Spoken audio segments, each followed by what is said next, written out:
Hola, ¿qué tal? Bienvenidos a una nueva emisión de Periscopio por el aire de UniTV, aunque no es aire, es streaming en nuestro caso puntualmente, pero siempre uno tiene el vicio de decir aire. El lunes pasado el presidente Macri relanzó su gobierno en la cúpula del Centro Cultural Néstor Carlos Kirchner, se llama CCK, Kirchner Sí. puntualmente, y ahí relanzó su gobierno, juntó un montón de gente y contó por dónde va a ir la cosa en el tiempo que se viene. Planteó una cantidad de cuestiones y una de las cuestiones nos incumbe directamente como universidades porque habló efectivamente de la universidad y con el manejo de los recursos en la universidad, cómo habían crecido, hubo algunos datos que se plantearon, etcétera, etcétera. Por eso hoy vamos a hablar justamente de este tema que tiene que ver con el lugar de las universidades en lo que se viene en la Argentina. Es por eso que está con nosotros Sandra Torlucci, que es la rectora de la Universidad Nacional de las Artes, y también Gabriela Dicker, que es rectora de esta universidad, la Universidad Nacional de General Sarmiento, para charlar justamente sobre estas cuestiones. Obviamente, como todas las semanas, tenemos una de nuestras panelistas permanentes, que es María Pía López. Mario Santucho lo tenemos de viaje esta semana, vamos a extender profundamente sus agudas interpretaciones sobre la realidad. Pero antes de arrancar con todo esto, vamos a escuchar al presidente de la Nación justamente cuando se refería a las universidades. Y luego debatimos aquí.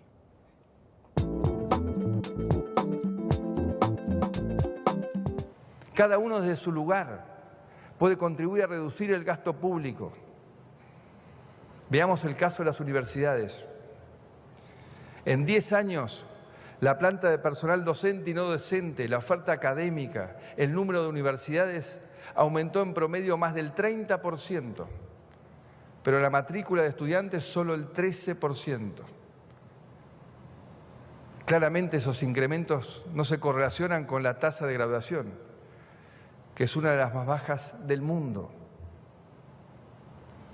Por eso, se requiere el esfuerzo de las universidades para que asignen de forma más eficiente los recursos, para mejorar su desempeño y contribuir entre todos a reducir el gasto público.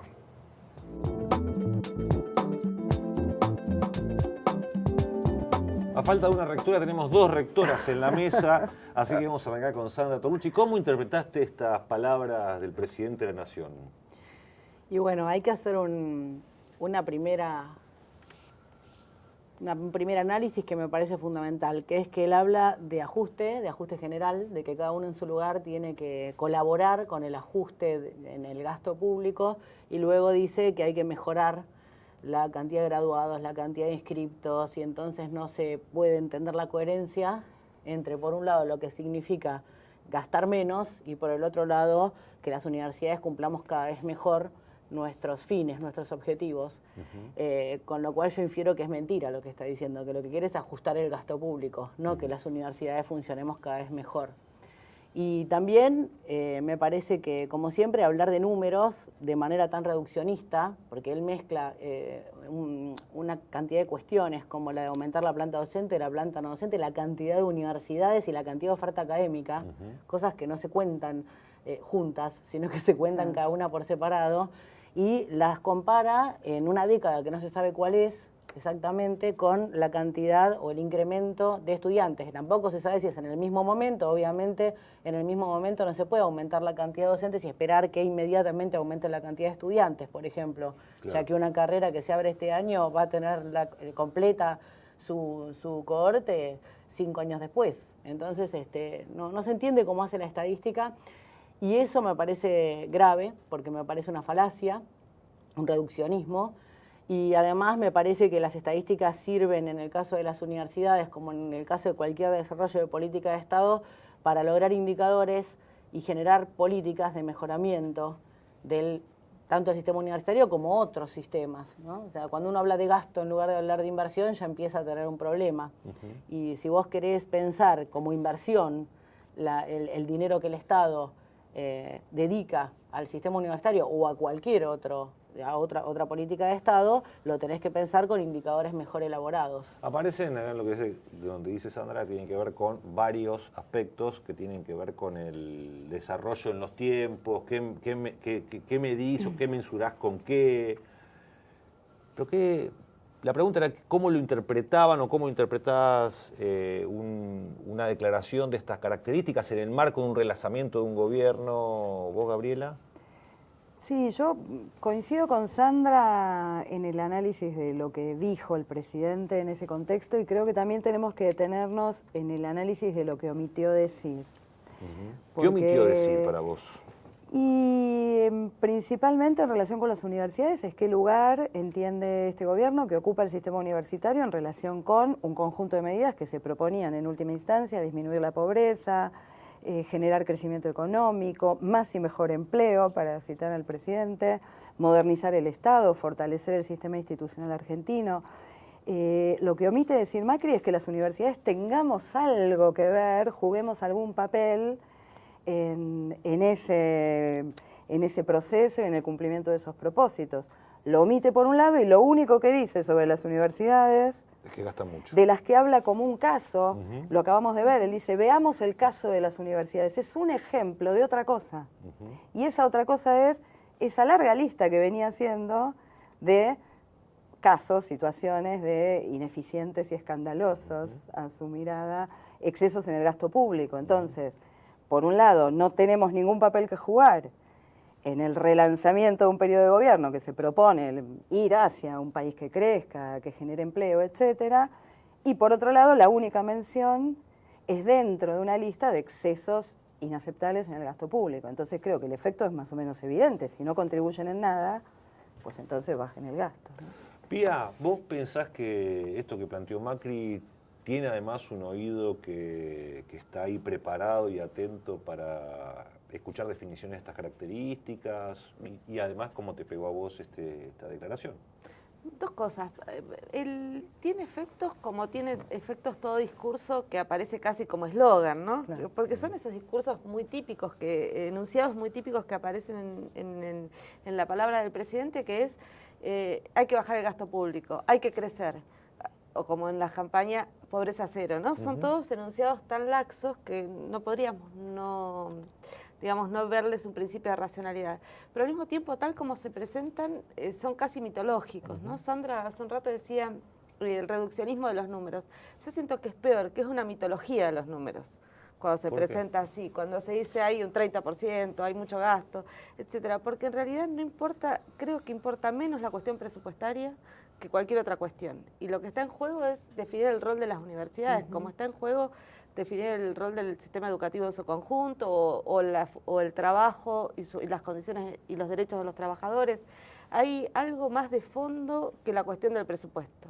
Hay algo más de fondo que la cuestión económica en el proyecto, en el discurso de relanzamiento de Macri. Y ese más de fondo es lo que temo.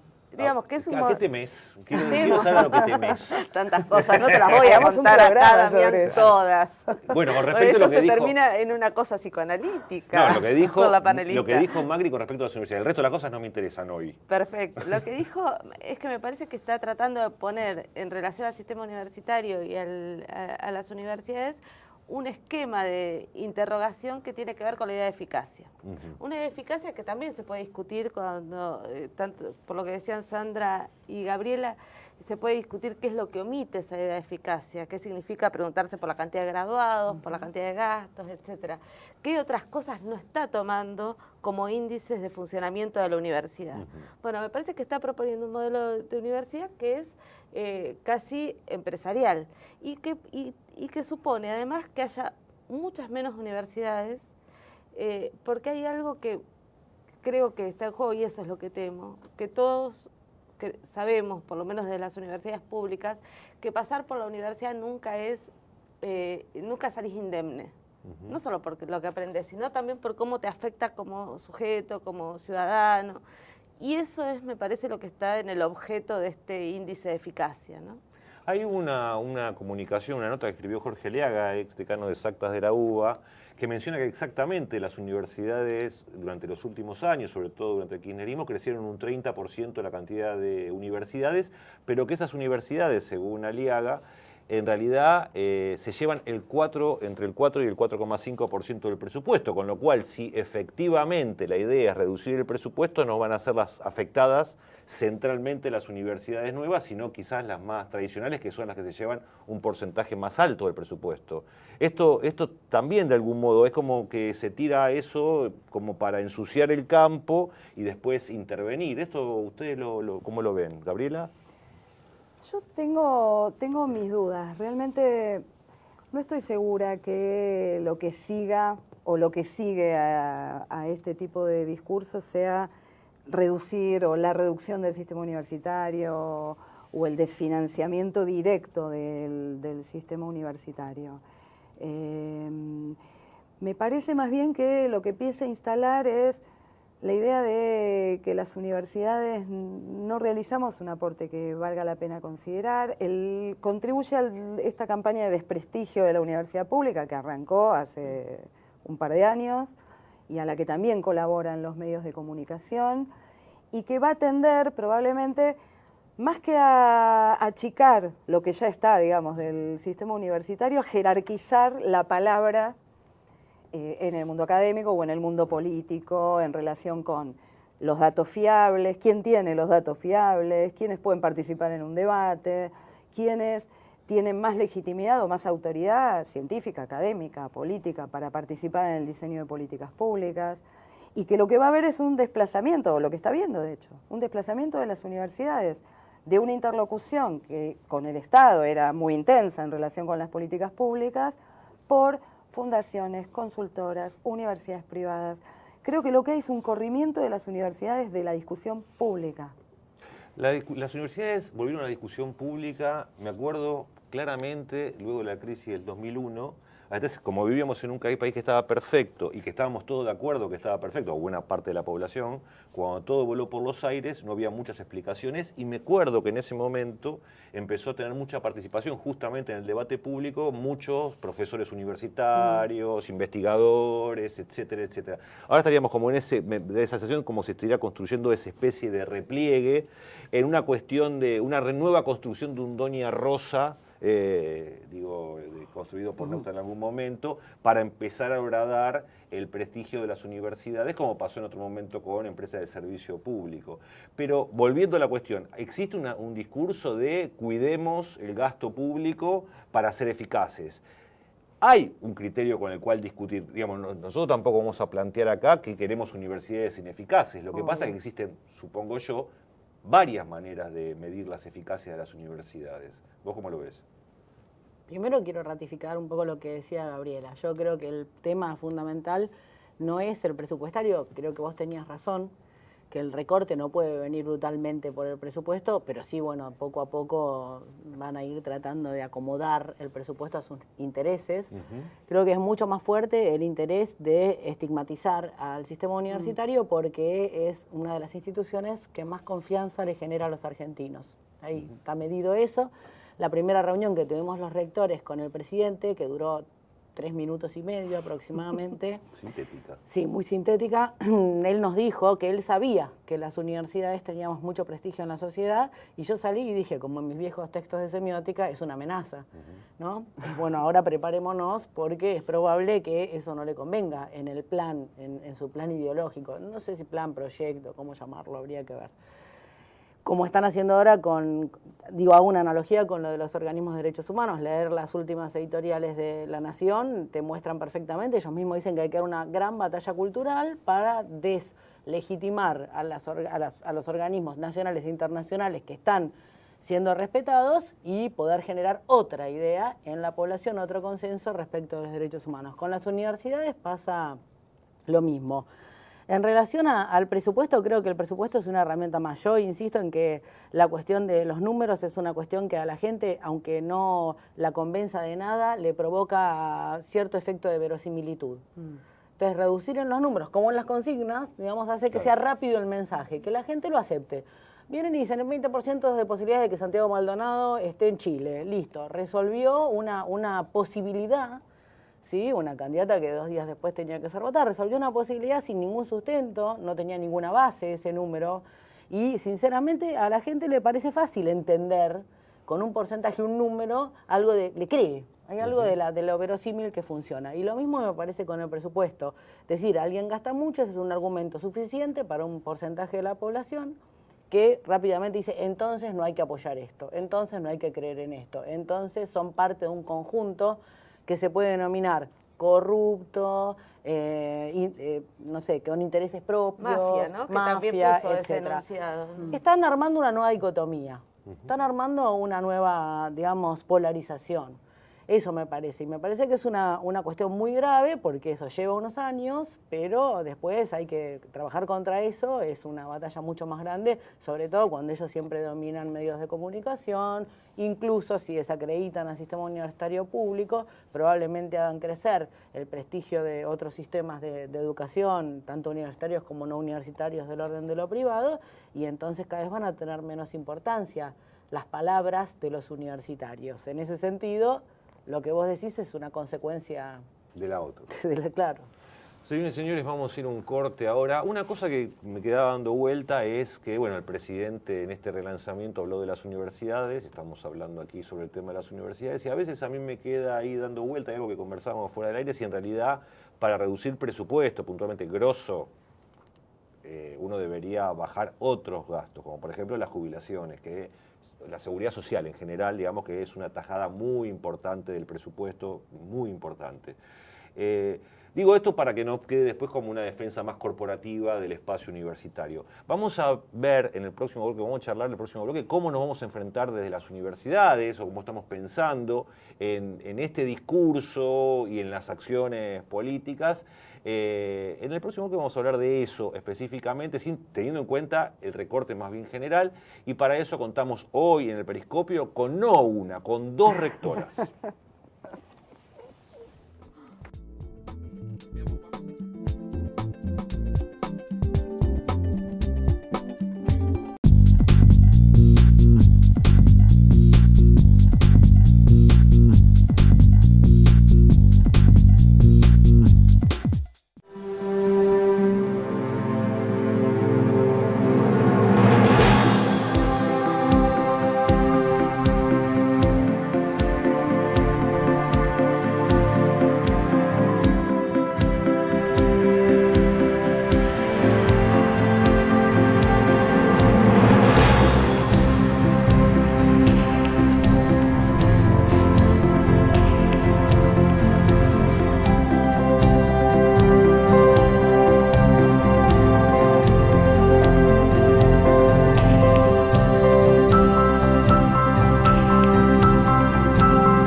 Prometimos en el bloque anterior que en este bloque íbamos a ver qué hacemos desde las universidades o qué se está pensando desde las universidades justamente para tratar de contrarrestar este efecto limadura de algún modo que empezó a darse hace un par de años sobre el sistema universitario, sobre todo sobre su prestigio.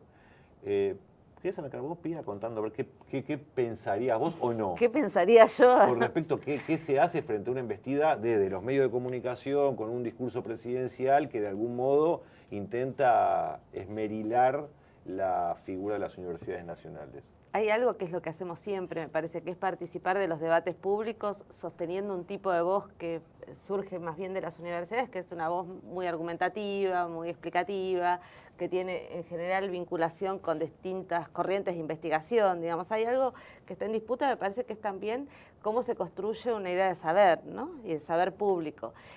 Que eso, me reía cuando me preguntabas porque también digo, voy a decir algo que seguramente para el televidente diga, pero si nadie les da bolilla cuando dicen esas cosas, ¿no? Si después viene Fantino y dice, ¿me lo estás diciendo en serio? Tira de un plomazo todas nuestras argumentaciones, los artículos, el vínculo con un saber, los datos.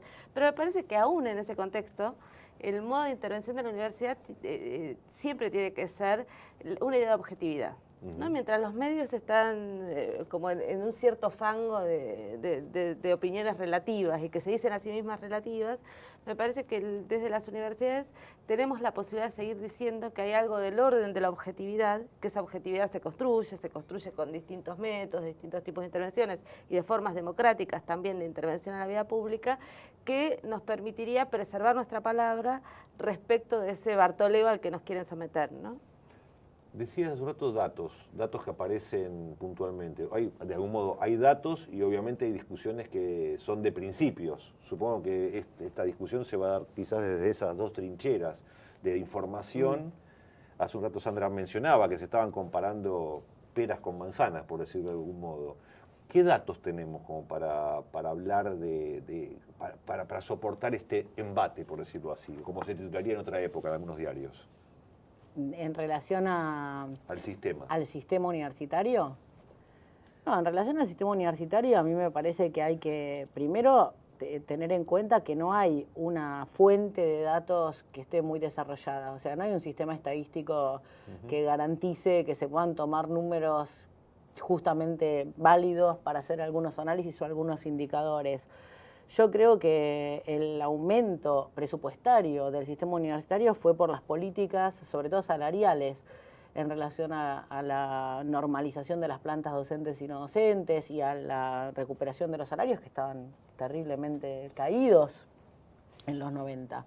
Entonces me parece que ese aumento en el presupuesto mejoró el sistema universitario y yo creo que mejoró el sistema universitario, a pesar de que nunca fue malo el sistema universitario argentino. Yo pienso como Pía, que siempre tuvimos muy claro y de un modo muy democrático cómo teníamos que funcionar las universidades, cada una después tiene un modo diferente, pero en estos últimos tiempos mejoró muchísimo, desde el 2003 hasta hoy, inclusive mejoró muchísimo porque primero fueron mucho más abiertas respecto de las relaciones con el país, con la sociedad, con el territorio, con la producción, con el desarrollo, con la investigación. Todos los docentes hoy están vinculados de alguna manera a la investigación. No hay investigadores que no den clases o docentes que no investiguen, etc. Eso también genera un tipo de modelo de conocimiento, de saber, que es muy valorado y que las mejoró en términos de cómo la sociedad las mira lo que pasa en la universidad, cómo se relaciona con cada una de las acciones que lleva adelante la universidad en su provincia, región, etcétera, ¿no? En su municipio, cómo funciona eso. En ese sentido, lo que para nosotros es un valor, a veces para el gobierno es un obstáculo. ¿Por qué? Porque justamente el pensamiento crítico ha dicho directamente un asesor del presidente que no favorece la política del cambio. Entonces, de esto que ellos llaman cambio, que también aparece ese problema. Debería ser al revés, el pensamiento crítico debería favorecer el cambio. Y sí, a mí que vengo del campo de las artes también sabemos perfectamente que solamente cuando hay conocimiento y cuando hay pensamiento crítico y cuando hay pensamiento intuitivo también, digamos, y en el caso del arte es una forma diferente de producir conocimiento, lo que hace eso es cambiar el mundo. Cambia, la realidad del mundo, la lectura de las cosas cambia, porque la interpretación misma implica una acción de intención sobre el mundo. Y bueno, ellos dicen que no, que es todo lo contrario, o sea que no sé qué tipo de cambio sería el cambio que no requiere de la producción de conocimiento. Gabriela, ¿alguna cosa más? Digo, para pensar esto, digamos, cómo enfrentarse a un discurso que se va a ir instalando, cómo se instaló, que hoy se da situaciones de personas que están encarceladas, que no deberían estar, en fin, se va instalando y se construye también un sentido común que habilita ciertas acciones. Sí. ¿Qué hacemos desde las universidades? Yo creo que, voy a decirlo así, la batalla argumentativa la venimos perdiendo. ¿Por qué la venimos perdiendo, pensás que la venimos? Me parece que ¿Argumentamos mal o no tenemos lugar donde argumentar? No, creo que estamos en canales diferentes, que en general evaluamos, leemos, salimos a discutir las cosas que escuchamos, los argumentos que se ponen arriba de la mesa o las políticas mismas, desde el parámetro de lo que es verdadero, de lo que es racional, de lo que es objetivable, como decía Pía, cuando en realidad lo que está acá en juego es la eficacia de lo que se dice.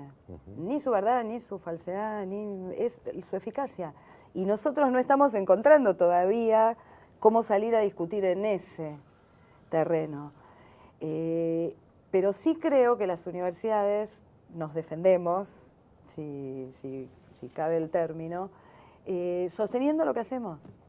Sosteniendo lo que hacemos. Cada día en una universidad muestra lo que hace una universidad pública. Cada día que pasa, las cosas que se hacen, la gente que la circula. Tenemos más de 1 millón y medio de estudiantes universitarios circulando por las universidades.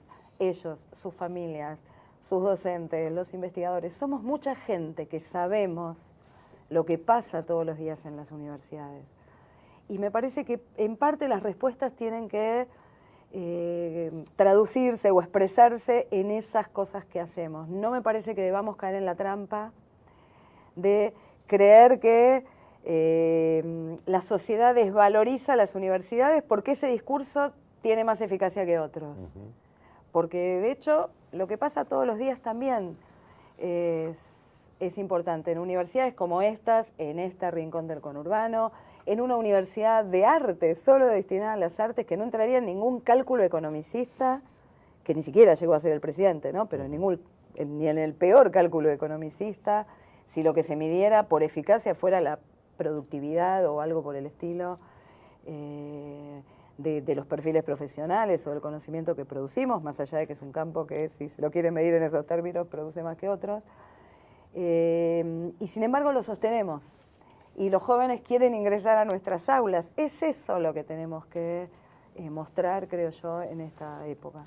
Trampa, decía recién Gabriela Dicker, y francamente, antes de iniciar el programa, discutíamos si tanto el caso de las universidades, por decirlo así, como la Biblioteca del Congreso o algunos otros casos no aparecen para que hagamos programas como este, donde discutimos este tipo de cosas, y en realidad el recorte presupuestario grosso, el importante, como decíamos en el bloque anterior, va por otro lado. Hay veces que uno se siente bailando al ritmo que le proponen. Sí. O poniéndonos una cantidad de temas en agenda que es problemático porque siempre tenemos que reaccionar ante esa multitud de temas, ¿no? Y me parece que ahí efectivamente podemos estar no hablando, pero ya hablamos en este programa de la reforma laboral. Podemos estar hablando de otras cuestiones, pero no significa que no tengamos el escenario en conjunto de que lo que se dice sobre las universidades implica una construcción de una idea de nación bastante más amplia que no nos afecta solo a nosotros, claro. ¿no? Y que me parece, ahí a mí me gustaría, hoy cuando Sandra hablaba, yo recordaba la expresión del presidente que empezó a usar hace un par de meses respecto a las mafias, ¿no? Hay mafias políticas, mafias militantes, mafias sindicales, mafias académico-científicas, y entonces me parece que lo que está nombrando cada vez que dice mafia es a un sector de la sociedad a la que le va a dirigir los misiles. Y entonces los científicos académicos están junto con los sindicalistas, están junto con los militantes o exfuncionarios, etcétera, todos bajo esa categoría. No me parece que, creo que algo que estamos obligados a pensar, cuando preguntabas hace un rato sobre cómo contestar, resistir, discutir acerca de las universidades, también implica, me parece, la capacidad de volver a pensar los vínculos entre unas zonas de la sociedad y otras, ¿no? Empezar a pensar la agenda de los conflictos y la agenda de los temas que se enlazan, también en este sentido de estar todos de un lado que no necesariamente debe ser el de la conservación, tampoco regalar la idea de transformación y de cambio del otro lado, pero sí de la defensa de derechos. Sería raro que hablen de la mafia de los jubilados en este momento, o la mafia de... No sé. Pero sí, mientras vos hablabas, me acuerdo de que en aquel entonces senador Sanz, de la Unión Cívica Radical, se refirió justamente a un destino que podía tener la asignación universal por hijo, lo de la canaleta y qué sé yo, que de algún modo va un poco en el sentido de lo que decía recién Pía. Sí. Sí, yo quisiera agregar una Sí. cosita, Damián, si me permitís. Sí, cómo no. Las universidades, esta universidad en particular, por ejemplo, produce investigaciones desde hace muchos años sobre el sistema previsional. Y en ese sentido, cuando decimos, estamos acá hablando de las universidades, pero probablemente el mayor recorte pase por otro lado, necesitamos también a las universidades para discutir ese otro lado, eso que puede estar pasando en esos otros lugares, ¿no? Muchas universidades también durante los 90 eran financiadas por el mercado, tal como se imagina, me parece, algún sector del gobierno. Digo, recuerdo pasar por la Facultad de Medicina y ver calles con nombres de laboratorios, de universidades públicas incluso también, frente a determinado presupuestario. ¿Qué universidad creen ustedes que es la que necesitaría un proyecto político como el que se está instalando en Argentina en este momento? Primero, una universidad que sea más aislada, que esté más aislada respecto de la problemática social. Por eso me parece importante lo que todos decían antes, ¿no? Y que no podemos pensar la universidad como un caso aislado del resto del proyecto, del modelo que están planteando. Y una universidad que básicamente tenga menos argumentos. Yo creo que no está perdiendo la argumentación, creo que estamos en un momento de reflujo, pero nada más, porque después cuando empieza a hacer crisis la realidad, otra vez hay que ver cómo se mueven las diferentes situaciones, y a la larga estas consignas o estos datos crudos que tiran estos gobiernos, que ya los vivimos, se estrellan. Cuando el cambio no cambie nada y sea una repetición, no le creen más y vuelven a buscar argumentos, como vos decías que pasaba en el 2001, ¿no? Se vuelve a pedir el argumento. El argumento lo que tiene es que se sostiene el procedimiento, no el argumento, ¿no? La forma de producir alguna respuesta o algún nivel de objetividad se sostiene, y eso tiene años, siglos. Y me parece que también una universidad que sea capaz, como decía Gabriela, de pensar el resto de los problemas que aparecen a partir de los impactos de las políticas de un gobierno como este, que también conocemos, y que solo habla de gasto y no habla de ingresos. Y los ingresos, ¿para quién son? Es la otra pregunta, ¿no? Porque si nosotros, las universidades, reducimos el gasto, las universidades públicas, o el ANSES, o no sé, cualquier otra de los lugares, los convenios colectivos se reducen y generan, ¿para qué es eso? Y eso es para beneficiar a otros sectores, es para beneficiar sectores en general del orden de lo privado, que ellos piensan que son más eficientes. Y bueno, y eso, la universidad no tiene que parecerse a eso justamente para poder permitir sostener algunos de los puntos que ya están consensuados como políticas de Estado. Este país ya decidió hace mucho tiempo que quiere una universidad pública como la que tiene. Eso no es obra de un gobierno, es obra de una política de Estado que hay gobiernos que apoyan y gobiernos que no. Me parece que eso es, la universidad tiene que tener en claro eso, el sistema universitario tiene que tener en claro eso. Hay una tradición de la universidad tan importante en Argentina que te pone frente a esas situaciones en una situación casi de resistencia, o esto que termina siendo la universidad no es una isla, más que una torcedura diferencial que te lleve a estar solamente al servicio del mercado. Vamos a seguir charlando con las rectoras hoy aquí en el Periscopio. En el próximo bloque justamente vamos a hablar del tema de dos rectoras, el tema de las mujeres en las universidades y cómo de a poquito las rectoras van tomando el poder, las chicas superpoderosas. Ya venimos. Lo iba a decir.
Estuvimos hablando de la universidad, de las palabras del presidente, cómo la universidad se pone, ¿no?, a la defensiva con respecto a esto. Y recién fuera del aire, Gabriela Dicker decía, bueno, al final terminamos defendiendo esto y pareciera cuando presentamos el asunto como que la universidad es perfecta y que frente al ataque nos abroquelamos y que somos... Pero la universidad tiene un montón de problemas y un montón de problemas que deja de atender. Gabriela, expláyate un poquito sobre esto. Sí, creo que hay problemas que exigen rigor en su construcción, que exige disponer de datos fiables, que en coyunturas como esta terminamos no discutiendo. Tenemos problemas, muchos problemas todavía para garantizar el derecho de nuestros jóvenes a seguir estudios superiores y a graduarse. ¿Cómo los, digo, para hacerlo, dónde ves esos problemas? ¿Cómo los podríamos Tenemos explicitar? problemas en carreras de muchos jóvenes en la Argentina que se prolongan más del doble de lo que en teoría duran sus planes de estudio, eso es un problema. Tenemos muchos jóvenes que abandonan sus carreras en porcentajes muy altos o que intentan iniciar sus estudios y no los pueden sostener por distintas razones.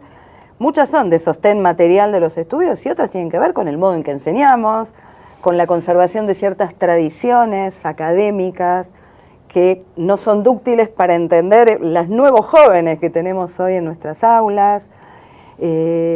Tenemos todavía algunas dificultades para vincular de maneras más concretas y más claras y más productivas el conocimiento que producimos con los problemas sociales a los que se supone nos dirigimos. Muchas veces tenemos, o más bien tenemos todo un sistema científico-tecnológico que evalúa a nuestros investigadores por un tipo de producción, la escritura de papers, la presentación en congresos, etcétera, que queda muy alejada de aquellos problemas para los que creíamos que había que producir un conocimiento relevante. Y cuando un investigador le dedica tiempo a la vinculación tecnológica, a la vinculación con una organización social, etcétera, por ejemplo, no tiene ninguna valoración en el sistema científico-tecnológico. Ese tipo de problemas son problemas estructurales del sistema que deberíamos estar discutiendo los universitarios y no si gastamos bien o mal nuestro presupuesto. Y en el caso de la UNA, que es una universidad más joven, deben tener algunos otros problemas más también que hay que pensar hacia el interior de la universidad, porque una cosa es una universidad que ya tiene 25, 30 años y otra cosa es una universidad que tiene 10, 5. ¿Cuánto tienen ustedes? 17. 17. Ah, tienen Somos más. adolescentes, pero en esa adolescencia... como universidad somos jóvenes, pero Claro. como institución Claro. de formación Como de si- artistas es centenaria. Claro.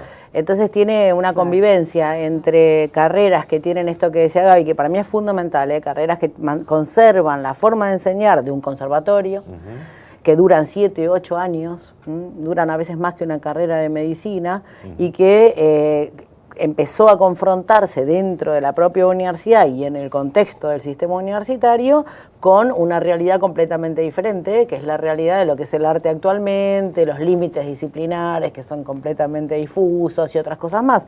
Nosotros revisamos eso y es un tema que hay que trabajar permanentemente, que a las universidades les cuesta mucho cambiar los planes de estudio, reformular los contenidos y ver cómo se vincula eso con el contexto social, y que a veces en este tipo de situaciones no nos permite avanzar tanto como nosotros quisiéramos avanzar. En las artes eso es muy particular, ni hablar de otros temas como cómo resolver problemas de infraestructura, cómo resolver problemas de equipamiento, que además cambian permanentemente, porque la tecnología avanza de manera rápida. Cuando vos la necesitas para la investigación o para la producción, tenés que estar atento a cómo ocuparte de esos temas. De repente estás produciendo un objeto que ya no funciona más cuando terminas de experimentarlo, porque la tecnología cambió completamente, ese tipo de cosas. En Argentina siempre se pide autocrítica, pero generalmente se le pide a otro la autocrítica. Es raro que uno pida autocrítica sobre lo que hace uno. Lo que hace uno está bien, lo que hace el otro está mal. Pero bueno, desgraciadamente también, cuando hay un ataque de estas características, las instituciones también tienden a cerrarse, y también las autocríticas y las posibilidades de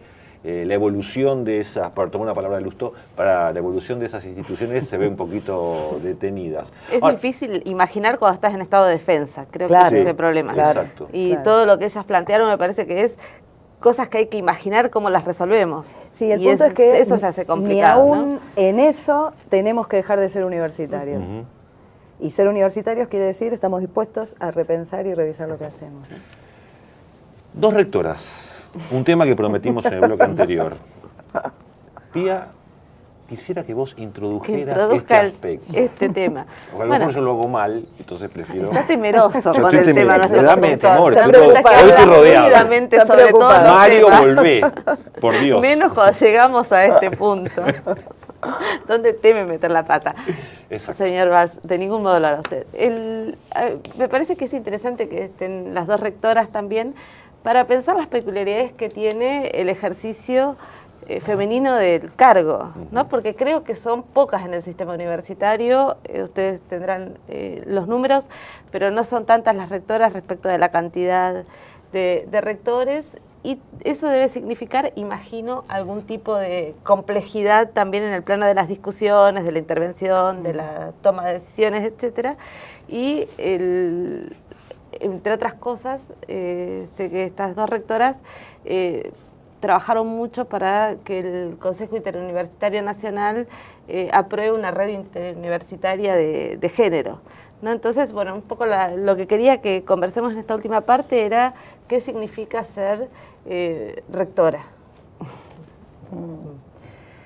Bueno, significa lo mismo que en cualquier caso que una mujer, digamos, tiene que tomar alguna posición que per se socialmente se considera para un varón. Y eso es una matriz, y esa matriz existe en todos los lugares. En las universidades también, 56 universidades, 5 rectoras. Eso también es representativo de la cantidad de científicas que hay, de la cantidad de artistas mujeres que hay, de la cantidad de publicaciones que mujeres hacen, que investigaciones que dirigen, etcétera.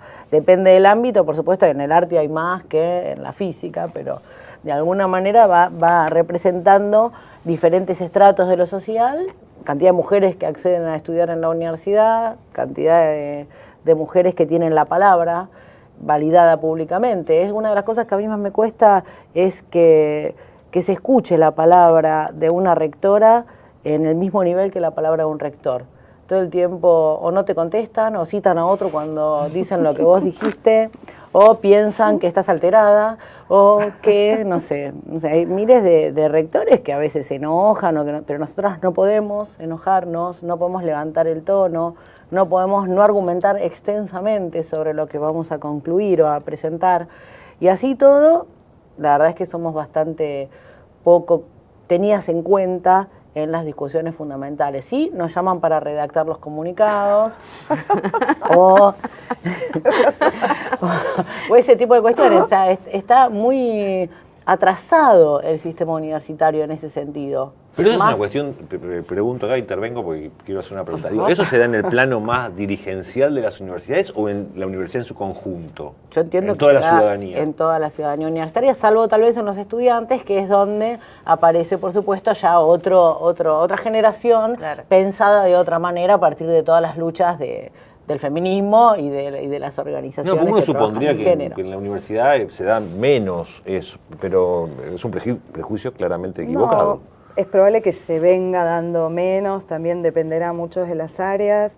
Es importante tener en cuenta que el sistema universitario, aproximadamente el 60% de la matrícula es femenina, y un poco más en la cantidad de graduados por año del sistema universitario son mujeres.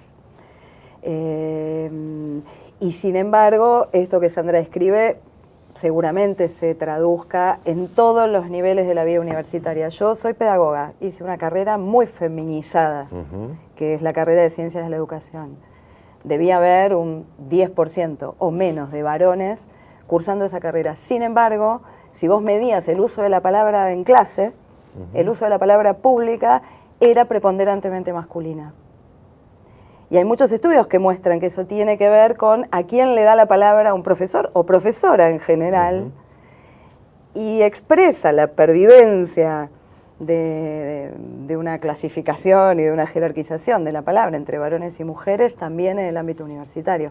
Probablemente esas cosas hayan ido cambiando, yo creo que han cambiado muchas cosas en el sistema universitario, pero tenemos mucho que hacer todavía, ¿no? ¿Y lo de la red, cómo lo imaginan, lo piensan? En una institución que, por lo que contaron, yo no quiero ir ahí.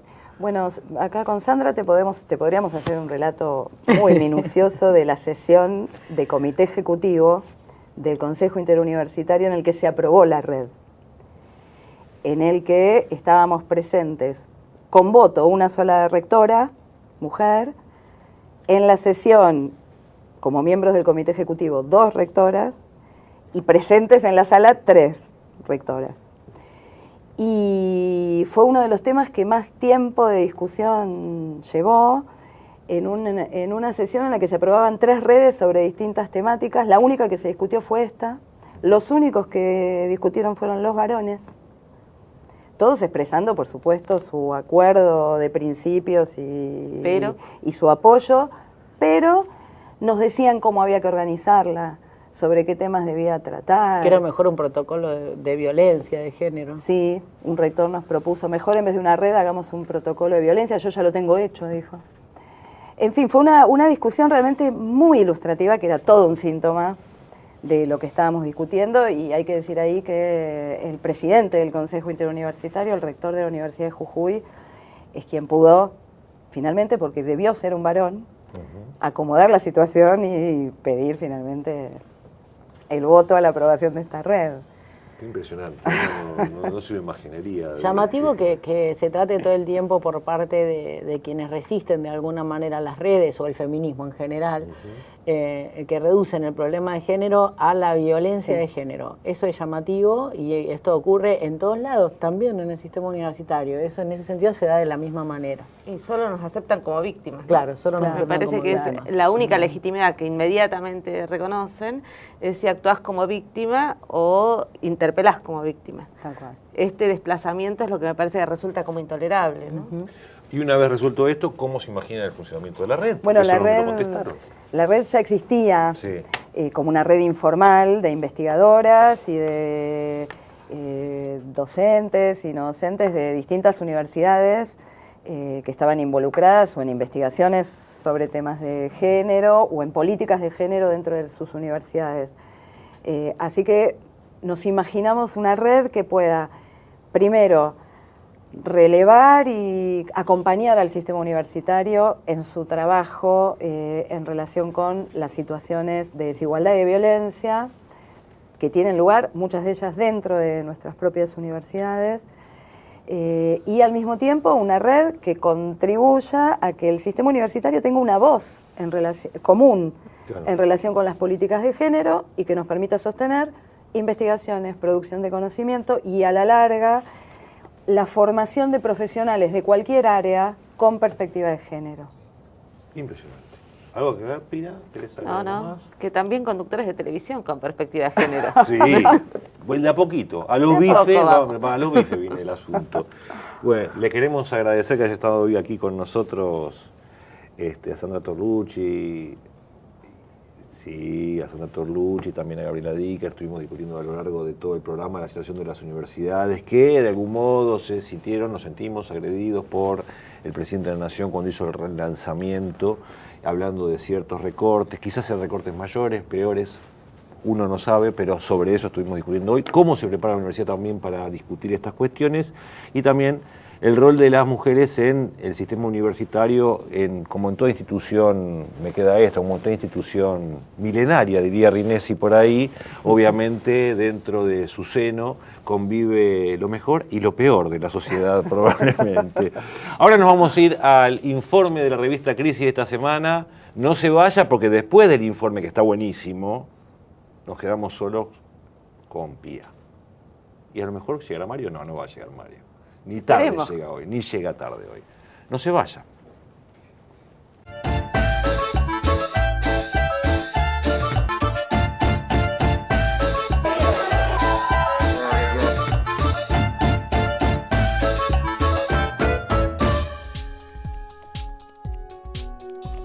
Poco tiempo antes de que empezaran las conmemoraciones por el centenario de la Revolución Rusa, Mauricio Macri pidió ajustar las universidades nacionales como parte del relanzamiento de su gobierno. El presidente, que no pisó una universidad pública en su vida, dijo que el aumento del presupuesto no se correspondía con el de egresados. Pero, ¿para qué quiere Mauricio más egresados? Si después va a recortar el CONICET mientras aumenta sideralmente el presupuesto en propaganda. Quizás Macri desea que se abran nuevas carreras, como la licenciatura en lavado de dinero, donde su padre y su ministro Luis Caputo obtendrían prestigiosas cátedras libres de impuestos. O tal vez sueñe con una tecnicatura en bicisenda financiera dirigida por Fede Sturzenegger. Todo puede ser en el maravilloso mundo de la izquierda del siglo XXI, bajo el rectorado de Jaime Durán Barba, donde para hacer crecer algo, como en la ciencia del bonsái, no queda otra opción que mutilarlo.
Bueno, un programa rodeado de chicas hoy, como nunca en todo el ciclo. Impresionante, chicas poderosas, todas chicas muy poderosas en el día de hoy. Y cerrando, yo no sé cuándo va a venir Santucho a socorrerme. Espero que próximamente Mario esté aquí con nosotros nuevamente porque ya se lo extraña. Pía, ¿qué tenés para este final, para este momento entre nosotros? Un tema que me quedé con ganas de charlar con las chicas, nuestras rectoras, porque terminamos conversando alrededor del tema de qué pasa con la voz de las mujeres en la esfera pública, incluso con la voz de las mujeres como rectoras en la esfera pública. Y esta semana pasó algo que me parece que es fundamental para pensar en estos términos, que fue el modo en que el juez Canicova Corral resolvió negarle la probation a Gustavo Cordera. No sé si te acordás cómo fue el caso, pero Gustavo Cordera en una charla había dicho algo efectivamente misógino, fuera de lugar y muy violento, que era que muchas mujeres necesitan ser violadas para tener relaciones sexuales, y eso generó denuncias, un juicio en curso, etc. Bueno, no es por defender a Cordera, de todos modos hay ciertas cosas que se dan en un ámbito privado que a veces se ponen en la esfera pública sin que todo el mundo lo sepa, digo. Creo que sobre eso también hay que pensarlo. Sí. No por defender a Cordera, muchas veces aparecen audios de WhatsApp y qué sé yo que se ponen en consideración pública que son del ámbito privado también. Sí, lo que pasa es que era un aula. Y el aula tiene esa situación intermedia entre público y privado, ¿no? Creo que era en TEA. Sí. Entonces había estudiantes y de hecho, bueno, dijo eso Cordera y se generó toda una cantidad de repudios se comenzó un juicio. Lo preocupante para mí del caso es que Canicova, la defensa de Cordera pide una probation que consistía en distintas cosas, de donar regalías de los conciertos hasta hacer un curso sobre género, que lo que se podría poner en discusión ahí si eso alcanza para reparar, para reencauzar, para generar algún tipo de justicia simbólica respecto a los dichos, pero el juez decide negarle la probation con un argumento que es que no puede haber probation en casos de denuncias de violencia de género. Tomando un fallo de la Corte Suprema de hace unos años. Digo que es preocupante porque desde, por ejemplo, el colectivo de Ni Una Menos, que es un colectivo que ya hemos tratado en el programa, pero que construye opinión pública y posiciones respecto de cómo tratar la violencia de género, cuando se discutió la reforma de la ley de ejecución penal y se decidió sacar la probation para los casos de violencia de género, este movimiento se pronunció en contra de eso, señalando algo muy específico, que es penalizar ir por la cárcel como el único criterio de justicia y el único criterio de reparación, no es lo que le sirve a las libertades de esta sociedad, ni nos sirve para construir una sociedad más justa y con menos violencia de género. Bueno, lo que es bastante impresionante es que el juez no escuchó ninguno de los argumentos del movimiento de mujeres y decidió ampararse en una decisión, en el cumplimiento de una decisión con un fallo medio perdido de la Corte.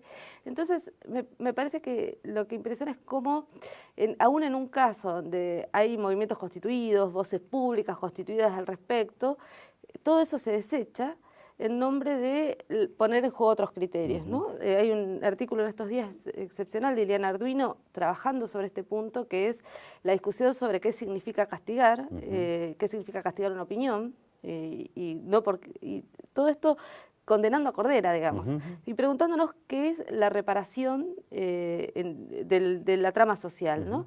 Y me parece que es evidente ahí cómo se decide silenciar la voz de las mujeres, omitirla, no tomarla en consideración y reponernos en esa situación que es, nos escuchan y a veces como víctimas. Claro.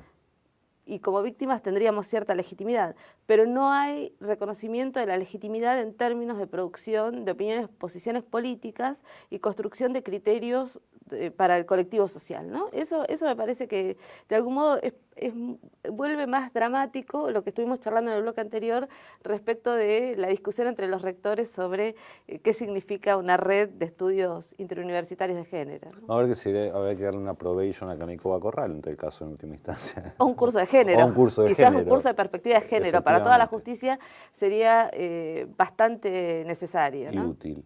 Sí, más que algo que está cambiando, que se está cambiando permanentemente y que por lo menos se van dando ciertos grados de avance paulatinos. A mí me preocupa cómo están desapareciendo medios de comunicación. Está en una situación muy complicada Radio Rivadavia, tuvo muchos años muy complicada Radio Rivadavia. Se habla del cierre de la agencia de noticias Diarios y Noticias, sí, la agencia justamente Noticias.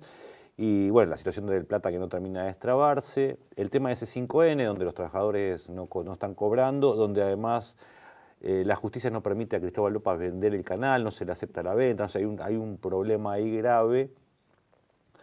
Y sobre todo me llama la atención cuando son medios de comunicación que tienen niveles de audiencia altos, con lo cual para mí se empieza a caer un mito, que existe la competencia entre los medios de comunicación, la competencia genera publicidad de ingresos, entonces se logran autonomías tanto del Estado como del mercado. Bueno, lo que se está demostrando en este tiempo es que todo eso es falso, que toda la lucha es por la pauta oficial, que todo, como en muchos órdenes de la vida, lo termina definiendo el Estado, que no existe el mercado en este caso, que es una gran falacia, al punto tal que algunas veces compara, ¿no? A la Luna llegó el Estado, América la descubrió el Estado, Internet la inventó el Estado, y la verdad es que nunca, ninguna cosa importante en la historia de la humanidad la hizo una iniciativa privada. Y en este caso puntual, con respecto al tema de los medios, pareciera que medios que son muy exitosos no pueden sostenerse si no es con la pauta del Estado justamente también.